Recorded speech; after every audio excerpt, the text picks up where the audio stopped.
Mabuhay! I am Francis Jean Torres of Cruise Line Operation in Culinary Arts, student of Lyceum of the Philippines University. For this week, I'm going to demonstrate on how to make brownies, scones, walnut cookie, and muffin. First, I'll show you on how to make brownies. So for the ingredients of our brownies, we have 200 grams of brown sugar, 200 grams of white sugar, 50 grams of cocoa powder, 2 teaspoons of vanilla, 225 grams of melted butter, 4 eggs, 150 grams of flour, 1 pinch of salt, and 180 grams of chocolate. So let's start with our melted butter.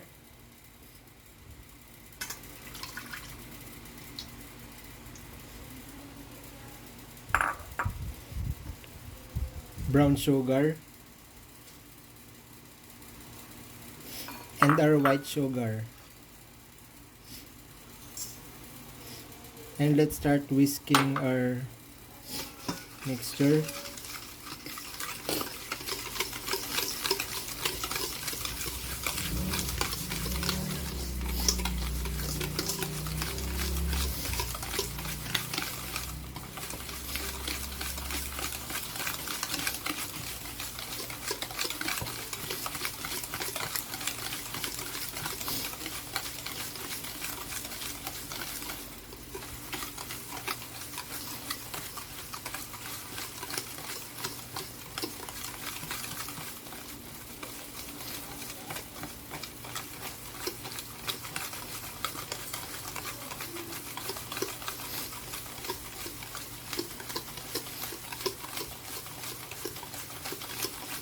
Just keep whisking to dissolve the sugar. So after whisking, we put our mixing bowl in our heated stove, then we whisk it again.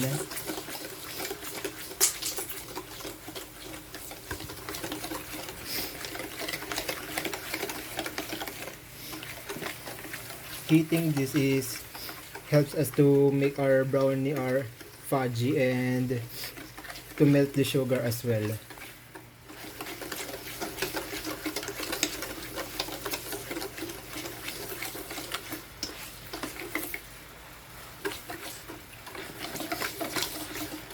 Make sure you have your towel because it's hot. It might burn your hands.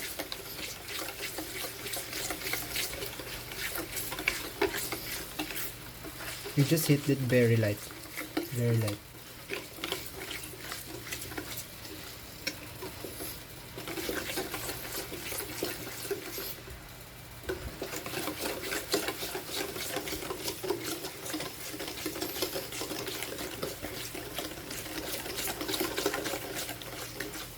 This is okay. Let me turn off the heat. So after we heat our mixture, we add our 4 eggs.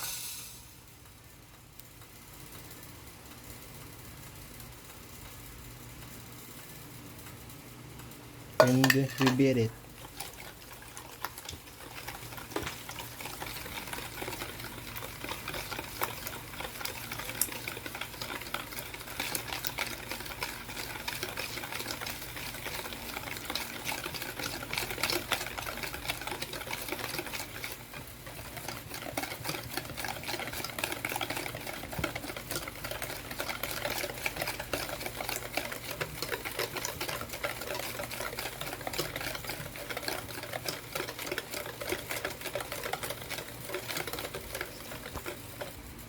After we beat our eggs, we add our 2 teaspoons of vanilla extract.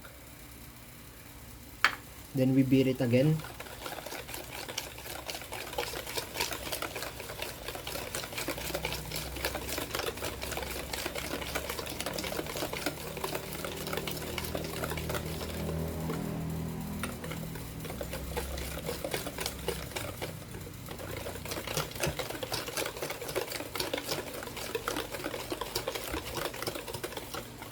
And then we're gonna add our 150 grams of flour. But before we add it, we need to sift it using our sifter.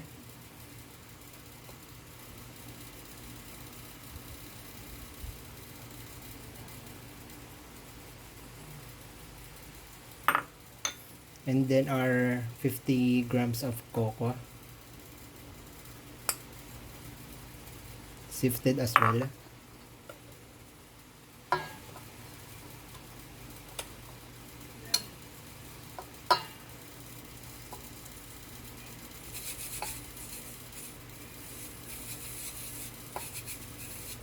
I'm just using my hand. It's clean. To set the excess of cocoa powder. So we'll start beating again.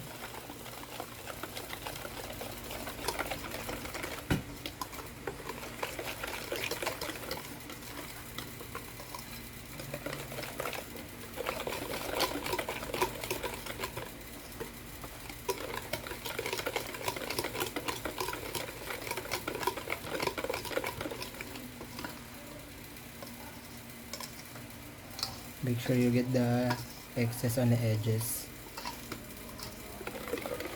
Mix it.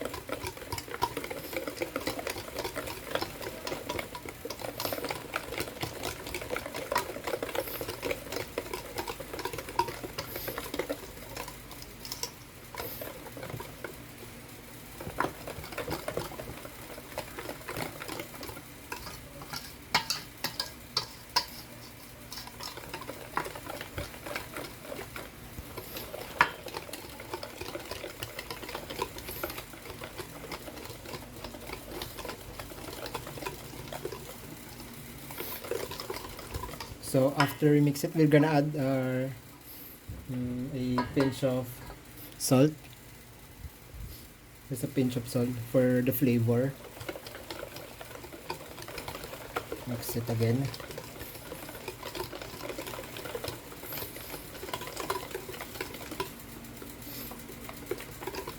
And then we're gonna add our chocolate. I don't have dark chocolate, so instead of dark chocolate, I use a normal chocolate.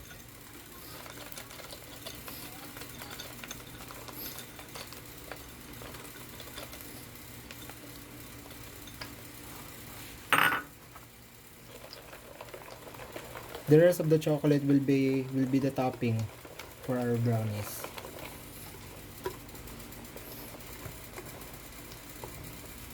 So this is good. We're gonna put it in our pan.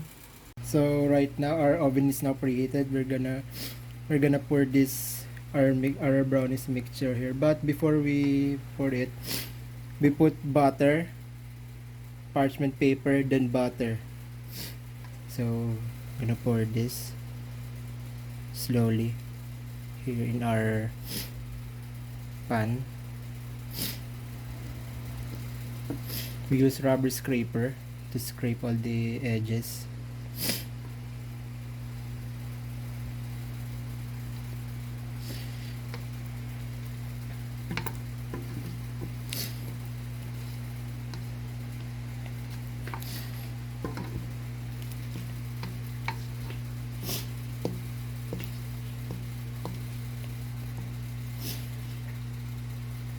And then we're gonna add our toppings.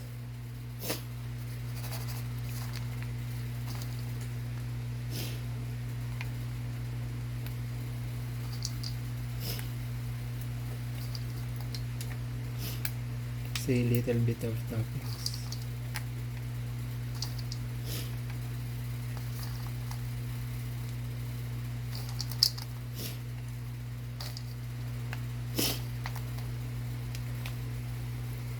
So we're gonna bake this for about 15 minutes in 180 Celsius. So after we bake our brownies, we're gonna set aside this and let it cool. So right now, I'm going to demonstrate on how to make muffins. For the ingredients of our muffins, I already mixed our dry ingredients and wet ingredients. For the wet ingredients, I already combined 180 ml of corn oil, 4 grams of vanilla extract, 3 pieces of eggs, and 200 ml of milk. And for our dry ingredient, I already mixed 400 grams of all-purpose flour, 200 grams of white sugar, 2 teaspoons of baking powder, 2 pinch of salt, And then we have our freshly cut bananas and our nuts. So right now I'm going to mix our dry ingredients.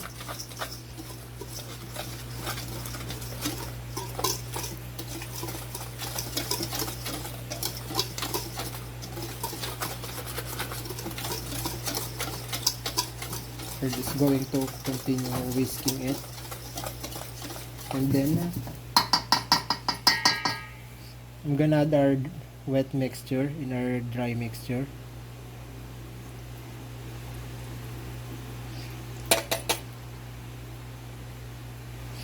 And then I'm going to whisk it again.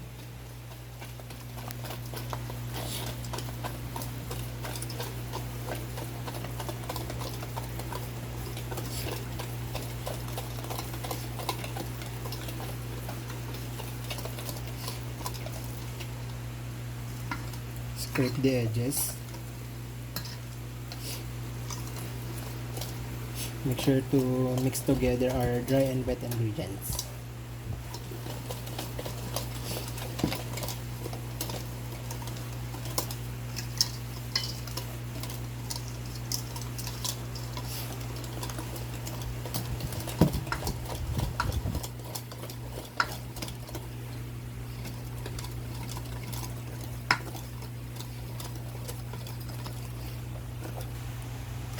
This is what you call muffin batter. So right now we're gonna pour our muffin batter in our tray, our muffin pan. Just gonna pour it here inside.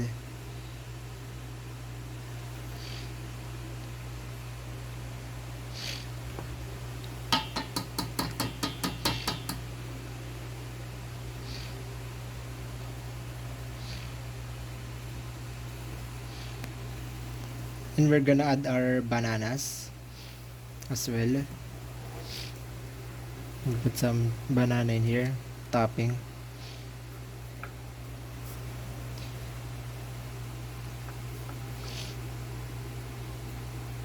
And some nuts for the topping.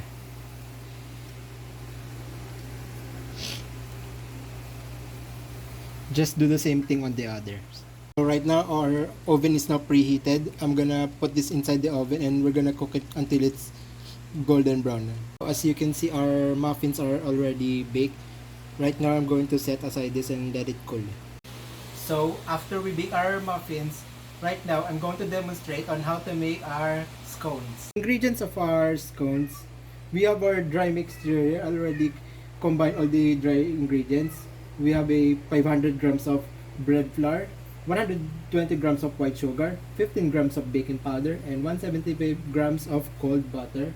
And then for our wet mixture, I already combined the ingredients, which is 3 pieces of egg and 150 ml of milk. And also we have our raisins and Parmesan cheese. Now I'm going to use my hands to rub the dry ingredients.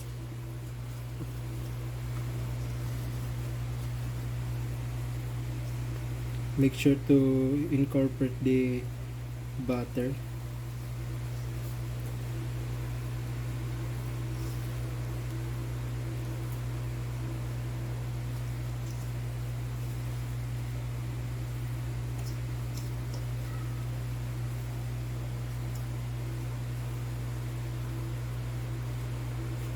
So after our butter is incorporated in our dry mixture, I'm gonna add our wet mixture in here.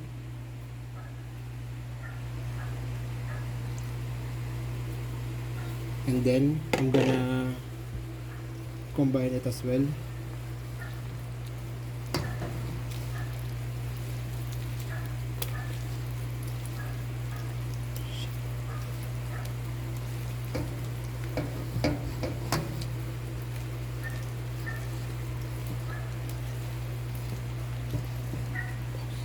So as you can see, this is our dough. I already separated for one with raisins and one with parmesan.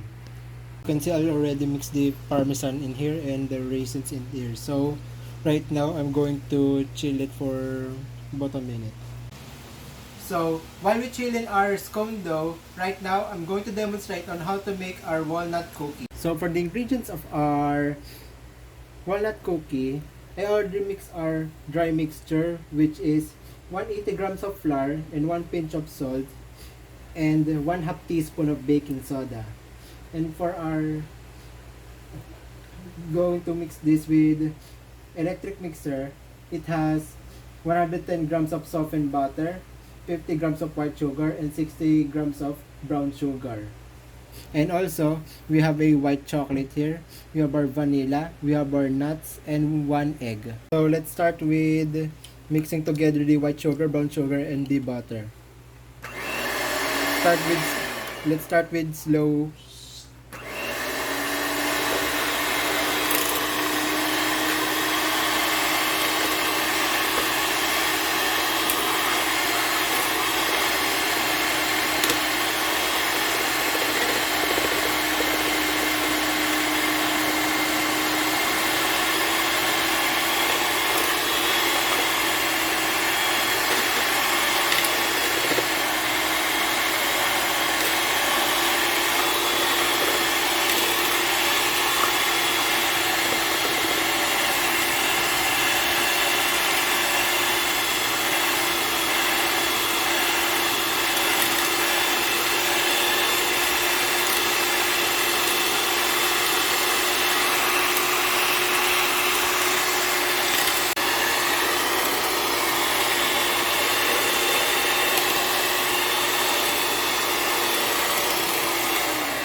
I'm gonna use rubber scraper to scrape the edges.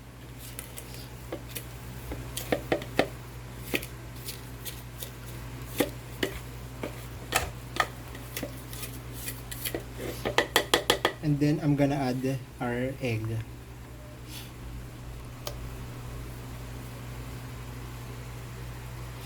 And let's start mixing it again.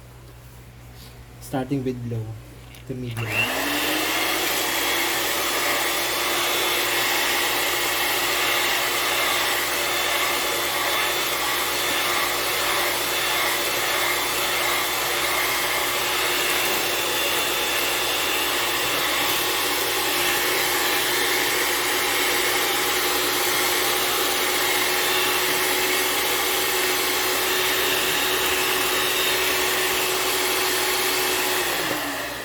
Again, use rubber scraper to scrape the edges.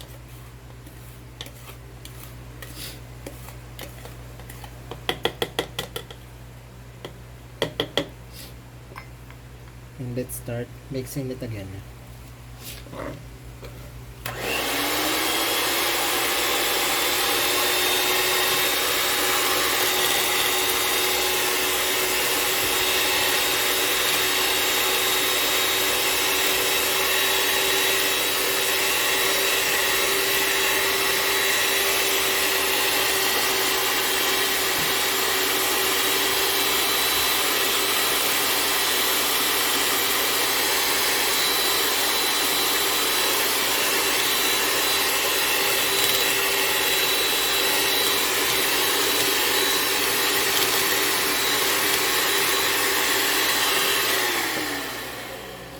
So after that, we're gonna put our dry mixture in here.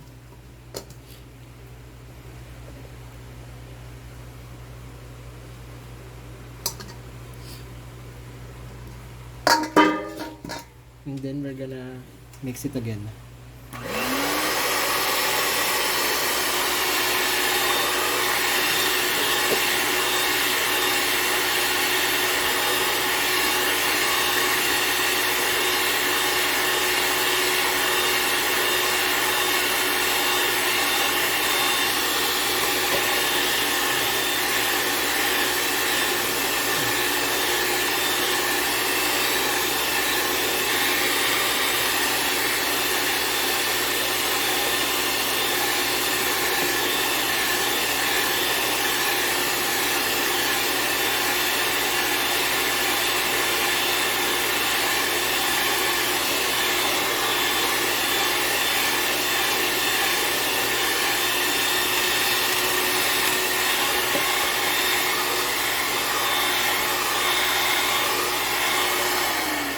And then we're gonna add our vanilla extract.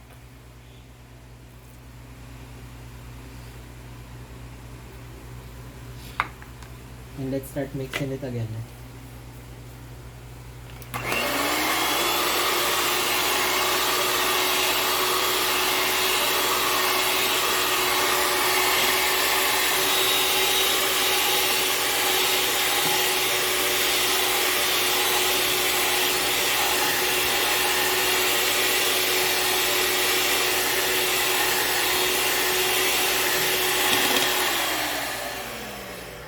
I'm gonna use rubber scraper to scrape the edges.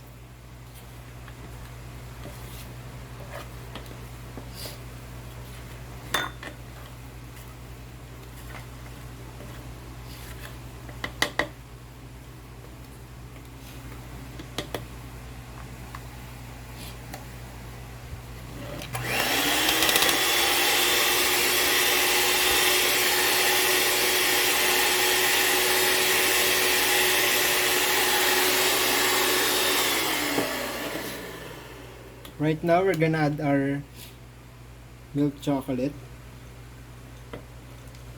Just a little bit. And then we're gonna add our nuts.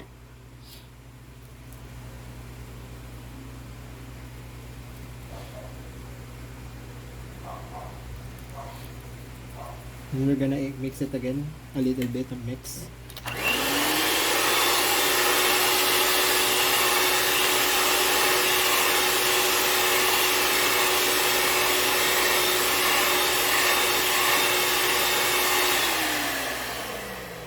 And it's done. So right now I'm gonna put this in a chiller for an hour. So right now, after we chill our dough, I already shape it into circles and flatten it. This one the parmesan and this one the raisins. So right now I'm put it inside the oven, and I'm gonna bake it until it's golden brown. So as you can see right now, our scones are already baked. And right now we're going to set aside it and let it cool. And for the next one, I'm going to bake the walnut cookie. So as you can see, this is now our walnut cookie, and I'm gonna bake it until it's golden brown. I already shape it and flatten it. So as you can see, our cookie is fully baked. It's fully cooked. And right now I'm going to set aside it and let it cool and get ready for the plating. So finally, I've done baking all the 4 recipes. So come on, let me show you what I made. So first, this is the brownies that I make, and second, this is the muffin that topped with nuts and banana. And the third one, this is our scones. This is the parmesan scone, and this is the raisin one. And last, this is our walnut cookie.